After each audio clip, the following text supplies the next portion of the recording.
నమస్తే. నేను మీ Pravalika. Welcome to Kiran TV. ప్రస్తుతం మనతో పాటు భారతీయ వేదిక్ సైంటిస్ట్ బ్రహ్మశ్రీ ఈశ్వర గారి, సుకేష్ శర్మ గారు మనతో పాటు ఉన్నారు. నమస్కారం గురుగారు. నమస్కారం అమ్మ. గురుగారు, ఇప్పుడున్న కాలంలో జనరేషన్‌లో మనకు పేర్లొద్దు గానీ చాలామంది గురువులు, కొంతమంది పర్టిక్యులర్‌గా అందరికీ తెలిసే ఉంటారు. పెద్ద పెద్ద పూజలనేసి, దశమహావిద్యలు ఇట్లాంటి పూజలని జెప్పేసి ఎన్నో వేల డబ్బులు తీస్ అంటే లక్షల వరకు కూడా ఎళ్తున్నాయి ఈ పూజలు జేయడానికి. అయితే పూజలలో మద్యం, మాంసం ఇంకా వేరే ఏవో చెప్తున్నారు గదా! హ్మ్. సో, మన సనాతన ధర్మంలో అసలు ఇట్లాంటి పూజలు ఉన్నాయా? ఇట్లాంటివి చేయొచ్చా? అది ఏంటి? అంటే ఎవరికి మనం పూజిస్తే దేవుడేంటి మనకున్నదే పుష్పం, పత్రం అనేసి అంటుంటారు గదా! ఉన్న దాంట్లోనే పూజ చేయమని జెప్పేసి. మరి అంటే ఇట్లాంటి పూజలు మనం చేయొచ్చా? చేయకూడదా? అసలున్నాయా? లేవా? దాని గురించి మీ మాటల్లో. మీరడిగినటువంటి ప్రశ్న హ్మ్. ఆహ్, ఇది ఆలోచించేటటువంటి భక్తులు అంటే మీరడిగినటువంటి ప్రశ్నకు నేను సమాధానం చెప్పినప్పటికీ గూడా, హ్మ్. భక్తులు చాలా డీప్‌గా అర్థం చేసుకోవాలి. హ్మ్. ఎందుకంటే సనాతన ధర్మములో జీవహింసతో కూడేటటువంటి ఏ పూజ కూడా హ్మ్. దైవానికి చెందినటువంటిది కాదు. ఓకే. ముందు ఈ ఒక్క విషయం గుర్తు చేసుకోండి. హ్మ్. హింసతో కూడినటువంటిది దేవతా పూజల్లోకి రాదు. హ్మ్. నెంబర్ 1. నెంబర్ 2, మీరడిగినటువంటివి తాంత్రిక విద్యలలో హ్మ్. పంచమకారాలు అని అంటారు. హ్మ్. ఇండైరెక్ట్‌గా మీరడిగింది అదే అవును. అవును. కదా! పంచమకారాలు అంటే హ్మ్. మద్యము, మాంసము, హ్మ్. మత్స్యము, హ్మ్. మైథునము, హ్మ్. ముద్ర. వీటిని పంచమకారాలు అంటారు. హ్మ్. ఇందులో మొట్టమొదటిది మీకు వీట్ల గురించి చెప్పే ముందు ఒక ముఖ్య గమనిక చెప్తా. ఏంటి ఓకే. అంటే సంస్కృతంలో ఉండేటటువంటి హ్మ్. పదాలకు పర్యాయ పదాలు హ్మ్. లేదా వాటికి సంబంధించినటువంటి అర్థాలు నానా విధమైనటువంటి అర్థాలు చాలా ఉంటాయి. హ్మ్. అందులో శాస్త్రంలో ఉన్నటువంటి వాటిని మాత్రమే మనం పరిగణనలోకి తీసుకోవాలి కానీ హ్మ్. దాన్ని సైడ్ ట్రాక్‌గా వేరే విపరీత అర్థాలు, నానా అర్థాలు ఉన్నటువంటి వాటిని మనం తీసుకుంటే ఓకే. వాటి భావాలు, వాటి యొక్క అర్థాలు మారి అనర్థాలకు దారితీస్తాయి. ఆహాహా! ఓకే. అది ఫస్ట్ భక్తులు తెలుసుకోవాల్సినటువంటి ముఖ్య విషయం ఇది. హ్మ్. ఏంటంటే అమ్మ, మనకు పంచమకారాల్లో హ్మ్. ఆదిశంకరాచార్య స్వామి వారి దగ్గర నుంచి హ్మ్. ఇప్పటి వరకు కూడా తంత్ర విద్యల విషయంలో హ్మ్. ముందు భక్తులకు ఒక అవగాహన రావాలండి. హ్మ్. తంత్రం అంటే చిట్కా అని అర్థం. హ్మ్. తంత్రము అంటే చిట్కా, ఓకే. Short cut. సంస్కృతంలో దాని యొక్క అర్థం. హ్మ్. ఇప్పుడు మీరు 10వ అంతస్తు వెళ్ళాలి హ్మ్. గ్రౌండ్ ఫ్లోర్ నుంచి. మీ పక్కన స్టెప్స్ ఉన్నాయి, లిఫ్ట్ ఉంది. హ్మ్. సాధారణంగా ఎవరైనా స్టెప్స్ మెట్లెక్కే పైకెళ్తారు. హ్మ్. కొంచెం అడ్వాన్స్డ్ ఉన్నటువంటి వాళ్ళు, హ్మ్. లిఫ్ట్ ఆపరేటింగ్ వచ్చినటువంటి వాళ్ళు చక్కగా లిఫ్ట్ ఎక్కి ఎళ్ళిపోతారు. పైకి వెళ్ళిపోతారు. 2 ఈ ఓకే. 2 మార్గాలు హ్మ్. 10వ అంతస్తుకి అంటే మనం చేరాల్సిన లక్ష్యాన్నే చేరుస్తాయి. హ్మ్. కానీ ఈ 2 మార్గాల్లో హ్మ్. ఏ మార్గంలో త్వరగా వెళ్తామో తెలిపేటటువంటి విధానమే తంత్రశాస్త్రం. ఓకే. ఇందులో క్షుద్రం అనేది సెపరేట్ సెక్షన్ అది. హ్మ్. కానీ ఈ మధ్య కాలంలో ఈ క్షుద్రాన్ని తాంత్రిక విద్యలోకి మెర్జ్ చేయడం వల్ల హ్మ్. ప్రతి ఒక్కరు తంత్ర విద్య అనేటప్పటికి ఇది క్షుద్ర విద్య అనుకునేలాగా తయారైంది. హుహుహుహు. వాస్తవానికి క్షుద్ర విద్యకు తాంత్రికం అనేటటువంటి పేరు పెట్టడం జరిగింది. హ్మ్. వీళ్ళందరూ తాంత్రికము హ్మ్. చేసేవి క్షుద్ర దాని పూజలు. కిందకి వచ్చినా గానీ హ్మ్. తంత్ర విద్య అనేటటువంటి పేరు పెడుతున్నారు. ఓకే. దీనివల్ల సమస్యలొస్తున్నాయి. ఎందుకంటే నేను ఇందాకే చెప్పా. జీవహింసతో చేసేటటువంటి ప్రతీదీ కూడా హ్మ్. వేద శాస్త్రంలో క్షుద్రం కిందకే లెక్క. హ్మ్. మన కోరికల కొరకు, మనకున్నటువంటి ఐహిక వాంఛల కొరకు, హ్మ్. సాటి జీవిని హింసించే దాని ప్రాణానికి, దానికి హింసతో కూడినటువంటి ఫలితాన్ని పొందడము అంటే అది క్షుద్రం కిందికే లెక్క. కాబట్టి క్షుద్రం వేరు, తంత్రం వేరు. ఇవి నేర్చుకోండి. తంత్ర విద్య అనేది ఒక సపరేట్ సెక్షన్, క్షుద్ర విద్య అనేది సపరేట్ సెక్షన్. ఈ రెండింటిని కలపడం వల్లనే జనాలకు అవగాహన లోపం వల్ల వీటిల కిందకి వస్తున్నది. తంత్రం అంటే క్షుద్రం కిందకే లెక్క అని అనుకుంటున్నారు. ఇప్పుడు తంత్రం అంటే మనకి చిట్కా, సింపుల్ పరిహారాలు. ఇప్పుడు మీకు ఒక విషయం చెప్తా. ఎగ్జాంపుల్, ప్రతిరోజు మనం ఆచమనం చేసుకుంటాం ఇంట్లో. ఒక రాగి గ్లాసు, ఒక స్పూను, ఒక చిన్న ప్లేట్ ఉంటుంది. మనం ఓం కేశవాయ స్వాహ అని మంత్రం చెప్తాం. ఇది మంత్రము. ఇక్కడ యంత్రం ఏంటి? కాపర్ గ్లాసు, స్పూను, పళ్ళెం. దాంతో ఏం చేస్తారు? చేతిలోకి నీళ్లు తీసుకొని తాగుతారు. అవునా? ఇక్కడ యంత్రంగా ఉన్నది ఈ మూడు: ఆచమన పాత్ర, అరవేనం, ఉద్ధరణి. ఇక్కడ తంత్రం అంటే ఏంటి అంటే ఈ రెండు ఈ 5 వేళ్లలో ఈ 2 వేళ్ల మధ్యలో బొటన వేలు తీసుకోవాలి. అప్పుడు ఇది గోముఖ ముద్ర అంటారు. ఇందులో నీళ్లు తీసుకొని నాలుకకు తప్ప పంటికి తగలకుండా పెదాల్లోంచి డైరెక్ట్గా నోట్లో వేసుకొని శబ్దం రాకుండా మింగాలి. అప్పుడు ఆచమనం అవుతుంది. కొంతమంది అది ఇట్లా పీలుస్తారు, జుర్రుతారు. పెదాలతో పంటికి తగులుతూ జుర్రుతే అది ఆచమనం కిందికి రాకపోగా రక్త మాంసములు తాగినటువంటి దోషం వస్తుంది. ఎందుకంటే నోట్లో సలైవ, లాలాజలం ఉంటుంది. ఈ లాలాజలము మనం తాగేటటువంటి దాంట్లో ఇదైపోతుంది. అర్థమైందా? కడుపులో జఠరాగ్ని ఉంటుంది, ఆకలి. ఈ లోపల జఠరాగ్ని ఉంటుంది. హోమం చేసేటప్పుడు స్వాహ అన్నప్పుడే మీరు వెయ్యాలి అని అంటారు. అవునా? అప్పుడు అది దేంట్లో వేస్తాం? మంటలో వేస్తాం. అలానే మన లోపల అంతరాత్మ, చిదాత్మ అగ్ని రూపంలో వెలుగుతూ ఉంటాడు ఆ స్వామివారు. దాన్నే ఆత్మజ్యోతి అంటారు. ఈ ఆత్మజ్యోతికి వేసేటటువంటి మాత్రలే ఇవి. అందుకే శరీరము, మనస్సు, ఆచమనం ఎందుకు వేస్తాము? శరీరము, మనస్సు, బుద్ధి మూడు పవిత్రం అవ్వాలి కాబట్టే కేశవాయ స్వాహ అనగానే లోపలికి తీసుకుంటాం. అప్పుడు జుర్రుకోకూడదు.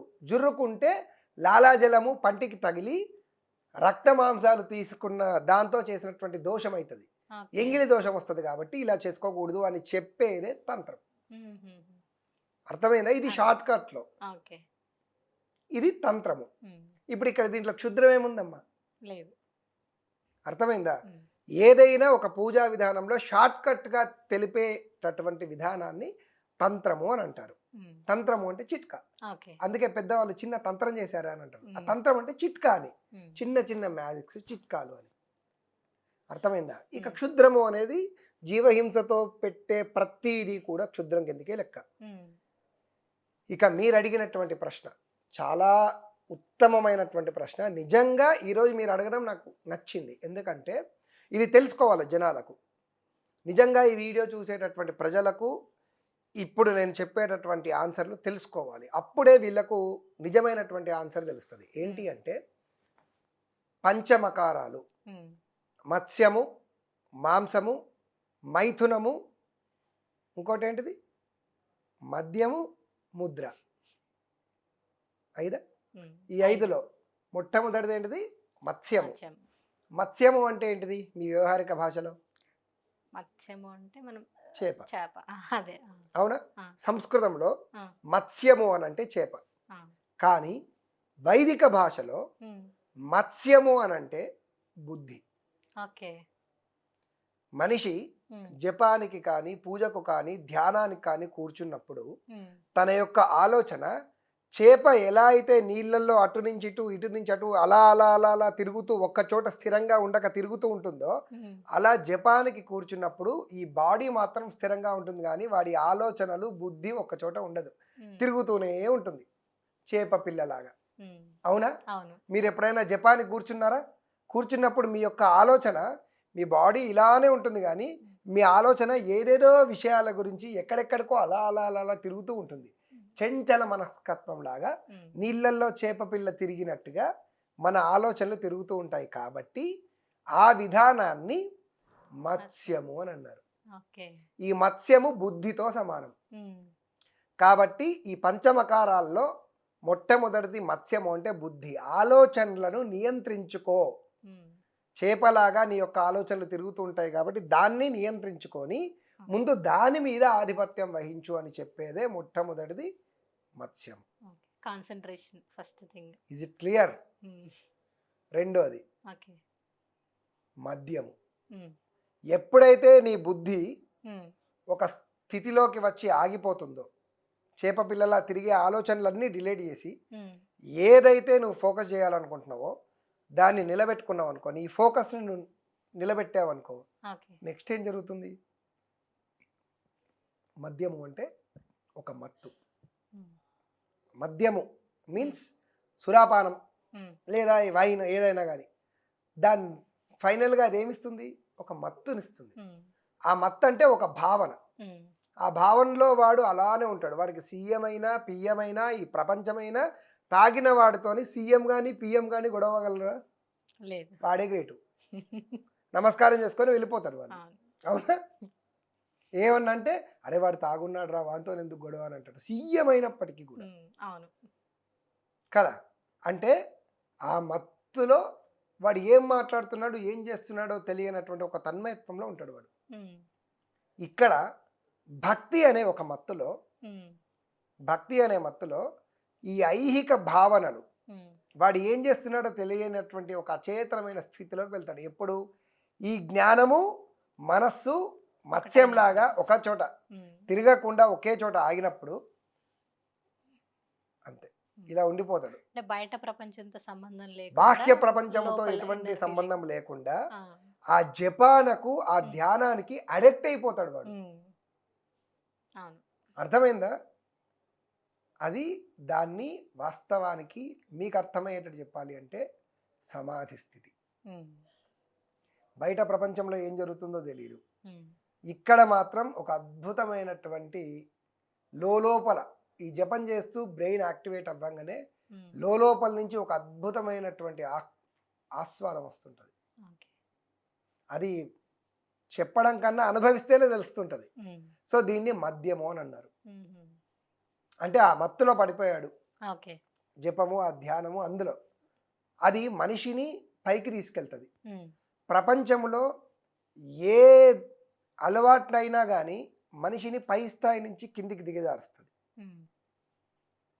నువ్వు బిజినెస్ చేసినా, వ్యాపారం చేసినా, ఉద్యోగం చేసినా, ఏది చేసినా ప్రపంచంలో నువ్వు దేన్ని పట్టుకున్నా ఏదో ఒక రోజు నువ్వు ఎంత పైకి ఎదిగినా అక్కడి నుంచి ఏదో ఒక రోజు నువ్వు కిందికి వచ్చేస్తావు. కానీ ఒక్క హిందూ ధర్మాన్ని, సనాతన ధర్మంలో స్పిరిచువాలిటీని పట్టుకున్నవాడు ఏ రోజు కింద పడడు.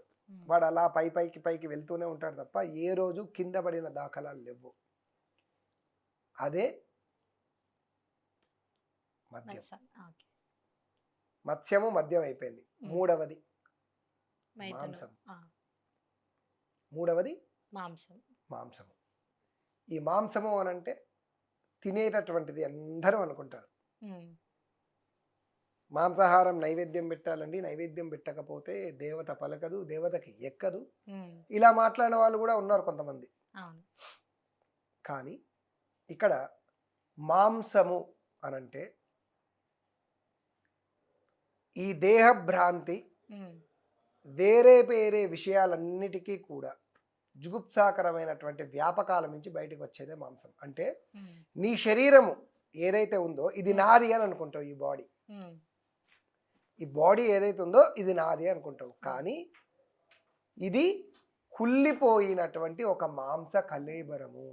ఇది నీకు శాశ్వతం కాదు, ఎప్పటికీ ఇది నీతో ఉండదు, ఇది శాశ్వతం కాదు. ఈ మాంసం గురించా నువ్వు ఇచ్చేసుకుంటున్నావు. ఈరోజు నువ్వు తినేటటువంటి జంతువు మాంసం ఏదైతే ఉందో రేపు పొద్దున ఇదే ఈ శరీరం కొరకు నువ్వు తీసుకునే మాంసం ఏదైతే ఉందో ఈ శరీరాన్ని నువ్వు మరణించిన తర్వాత అవే జంతువులు పీక్కొని తింటాయి. అలాంటప్పుడు ఈ మాంసం మీద నీకెందుకంత వ్యాపకం? రుణానుబంధ రూపేణ పశుపత్ని సుతాలయా, పూర్వజన్మలో చేసుకున్నటువంటి రుణాల వల్లనే ఈ దేహము, ఈ మాంసపు ముద్ద ఇది ఏదైతే ఉందో దీనికి ఈ భవబంధాలన్నీ. కానీ ఇవి శాశ్వతం కాదు. దీనిని మించినటువంటి పరమ శాశ్వతం ఇంకొకటి ఉన్నది, ఉమ్, అదే దైవము, ఆత్మ సాక్షాత్కారము, ఆత్మజ్ఞానము. ఉమ్, దాన్ని తెలుసుకో ఓకే. అని చెప్పేటటువంటి విధానమే మాంసం. ఉమ్. అంటే మన శరీరం మీద మనకి మక్కువ ఉండకూడదు ఫస్ట్. అందుకే దేహం మీద బట్టలు వేసుకోవాలి, మంచి అద్దానికి బొట్టు పెట్టుకోవాలి, అలంకరణలు చేసుకోవాలి. ఎలా ఉన్నా అలా ఉన్నా ఇలా ఉన్నా దేహం మీద మమకారాలు పెట్టుకోకూడదు. ఓకే. ఎందుకంటే ఆది వ్యాధి జ్వరాదులు, రకరకాల రోగాలు, అందం ఎప్పుడూ శాశ్వతం ఉండదు, అవును. దేహం ఎప్పుడూ శాశ్వతం ఉండదు. ఇవన్నీ కూడా చెప్పేటటువంటిదే మాంసము. అంటే ప్రతినిత్యము మానవుడు గుర్తుంచుకునే సత్యం ఇదొక మాంసం ముద్ద. ఉమ్, అర్థమైందా? ఇక అవును. మైథునం నాలుగవది. ఉమ్, మైథునము అని అంటే ఏంటండి? చాలామంది ఒక పురుషుడు ఒక స్త్రీతో సంభోగం చేసేటటువంటి విధానము అని అనుకుంటారు. లైక్ సెక్స్ కావచ్చు, ఇలా అని అనుకుంటారు చాలామంది. ఇది వాడు మైథునము అని ఇట్లా ఇట్లా చేస్తున్నారండి అని. ఉమ్, దాని ఇన్డెప్త్గా ఆలోచిస్తే ఉమ్, మమేకం అవ్వడం, ఉమ్, విలీనం. ఓకే. ఒక పురుషుడు స్త్రీ కలుస్తున్నారు, ఉమ్, సంభోగం చేస్తున్నారు అంటే అది విలీనం అవుతున్నారు. వాళ్ళు ఒకరినొకరు ఒకరి లోపలికి ఒకరు విలీనం అవుతున్నారు. ఇక్కడ మైథునము అనేటటువంటి శబ్దానికి సంస్కృతంలో కావచ్చు, దేవనాగర లిపిలో ఉండేటటువంటిది ఏంటంటే ఉమ్, విలీనమైపోవడం, ఓకే. కలిసిపోవడం. పరబ్రహ్మ పరమాత్మలో ఉమ్, మన యొక్క ఆత్మ విలీనమైపోవడం, దీన్ని మైథునం అన్నారు. ఓకే. రెండు దేహాలు కలిపి చేసుకునేది మైథునం కాదు. ఉమ్, ఇది అంటే ఈ ఉద్దేశం ఇక్కడ తీసుకోకూడదు. ఉమ్, ఇక్కడ మైథునం అంటే సెక్సువల్ తాడుతో తీసుకొని ఒక స్త్రీ పురుషులు ఇద్దరు దాంట్లో శాస్త్రంలో చెప్పారు కదా, మైథునం చేసుకుంటే మోక్షం వస్తుంది, మైథునం చేస్తుంటే పారానామికల్ యాక్టివిటీస్ వస్తాయి, మైథునం చేసుకుంటే షట్చక్ర భేదన జరిగి ఆజ్ఞాచక్రము, ఉమ్, ఉమ్, ఉమ్, తర్వాత ఈ చక్రాలన్నీ కూడా ఇవన్నీ భేదం జరుగుతుంది, ఉమ్, సహస్రార చక్రానికి మొత్తం శక్తి లభిస్తుంది అనేదంతా కూడా బక్వాసు ముచ్చట్లు. ఉమ్, అలా జరిగేది ఉంటే నిజంగా ఋషులు, మునులు, యోగులు, గురువులు ఉమ్, వీళ్ళందరూ ఎందుకు అస్ఖలిత బ్రహ్మచారిగా శ్రీకృష్ణుడు ఎందుకున్నాడు? సాక్షాత్తు ఆదిశంకరాచార్య స్వామి వారు పెళ్ళెందుకు చేసుకోలేదు? మరి ఇప్పటికీ ఎంతోమంది ఋషులు మునులు ఉన్నారు. ఋషులు మునులు అని గురువులు అని చెప్పుకొని తిరిగే వాళ్ళ గురించి నేను మాట్లాడట్లేదమ్మా. ఉమ్, నిజమైనటువంటి ఋషులు మునులు ఎందుకు ఉమ్, అలా ఉన్నారు? ఒకవేళ అలా ఉన్నా, ఉమ్, నీకు ఒకవేళ అలా సాధన కావాలన్నా ఉమ్, నీ జీవితంలో ఒక ధర్మపత్నితో చేసుకోవచ్చు కదా. అవును. నువ్వు ఒకరిని పెళ్లి చేసుకొని సాక్షాత్తు ధర్మపత్నితో ఉమ్, అదే షట్చక్ర భేదం నువ్వు ఆ రూట్లో వెళ్ళొచ్చు కదా. ఉమ్, ఇవన్నీ వ్యాపకాలు అవసరం లేదు కదా. ఉమ్, సాధారణంగా మనం చేసే సంసారాన్నే బయటికి ఎవరు చెప్పరమ్మా. ఇలాంటివి చెయ్యమని ఏ శాస్త్రము ఎంకరేజ్ చెయ్యదు. ఉమ్, ఏ శాస్త్రంలో కూడా. ఇక్కడ ఏంటంటే శాస్త్రం చెప్పినటువంటి ఒరిజినల్ మీనింగ్ని అర్థం చేసుకోకుండా లౌకికంగా లౌకిక విధానంతో కనెక్ట్ చేయడం వల్ల దాని యొక్క భావాలు, అర్థాలు మారి ఉమ్, ఇలాంటి విపరీతమైన చర్యలు, వికృత చర్యలు జరుగుతున్నాయి. ఇది కలియుగం, కర్మ. అంటే ఇప్పుడు ఇక్కడ మైథునము అని అంటే ఉమ్, మన యొక్క చిదాత్మ, మన యొక్క అంతరాత్మ ఏదైతే మన ఆత్మ ఉందో, ఈ జీవాత్మ పరమాత్మలో విలీనమవ్వడమే మైథునం. ఉమ్, అర్థమైందా? కలవడం. పరబ్రహ్మ నుంచి విడిపోయినటువంటి జీవాత్మ తిరిగి మళ్ళీ పరబ్రహ్మలో విలీనమయ్యేటటువంటి విధానమే మైథునంగా చెప్పారు. ఓకే. దానికి నువ్వేం చేస్తున్నావు? ఉమ్, ఎందుకు? మత్స్యము, బుద్ధి నిలబడ్డది. 2 మాంసము, నీ దేహభ్రాంతి మీద నీకు వెళ్ళిపోయింది. ఉమ్, 2 మద్యము, సమాధి స్థితిలో ఆల్రెడీ ఆనందంలో ఉన్నావు. ఉమ్, ఆనందంలో ఉండి ఎలాంటి ఆశలు, ఎలాంటి కోరికలు లేకుండా ఒక బుద్ధి నిలబడ్డాక నువ్వు చేసేది ఏంటిది? మైథునమే. అంటే నీ మనస్సు దాంట్లో లగ్నం అయిపోయింది. ఉమ్, లిటరల్లీ చెప్పాలంటే నీ భగవంతుడిలో మనస్సును లగ్నం లీనమైపోయింది. చేసినావు. ఆ, మైథునం మీన్స్ లగ్నం చేయడం మనస్సును. ఓకే. లగ్నం చేయడం వల్ల కలుస్తుంది, కలవడం వల్ల చిదాత్మ. ఉమ్, అంటే అహం శివం అయం శివం ఉమ్, చిదానంద రూప శివోహం శివోహం, నేనే శివుణ్ణి, శివుణ్ణే నేను ఉమ్, అనేటటువంటి స్థితి. సమాధి స్థితికి ఆత్మజ్ఞాన స్థితికి వస్తావు నువ్వు. అప్పుడు నువ్వు స్థితప్రజ్ఞుడు అవుతావు. ఓకే. దీన్నే మైథునం అన్నారు. ఇక ఈ 4 అయిన తర్వాత 5వది ముద్ర. అంటే ఆ స్థితి వరకు వచ్చిన తర్వాత దాన్ని కాపాడుకోవాలి.